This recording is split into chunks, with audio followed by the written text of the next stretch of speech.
Watu wengi wanatabiriwa kwa habari ya kazi, kwa habari ya ndoa, kwa habari ya biashara, kwa habari hata ya uchumi, lakini mambo haya huwa hayatimiliki wala hayaonekani kabisa.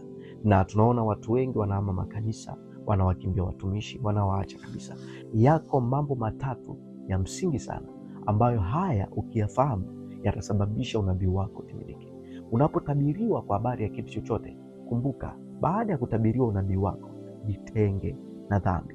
Tunaona watu wengi wakishatabiriwa tu wanarudi katika uzinzi, katika uasherati, katika masengenyo, katika kiburi, hasira na mambo yasiyofaa, yanasababisha unabii huo usiweze kutokea.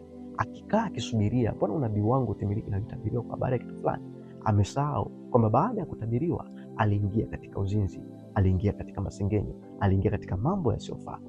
Jambo la pili linalosababisha unabii usitimilike ni wewe kutokuwa tayari kwa unabii ambao unakuja kwenye maisha yako.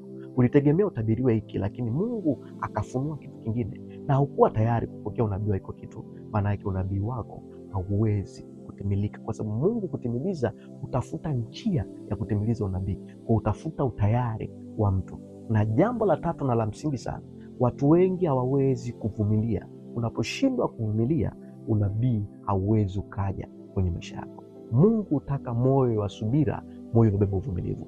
Ili unabii utimilike kwenye maisha yako, zingatia mambo haya matatu: kujitenga na dhambi, kuwa tayari na kuwa mvumilivu, kusubiria unabii wako uweze kutimilika.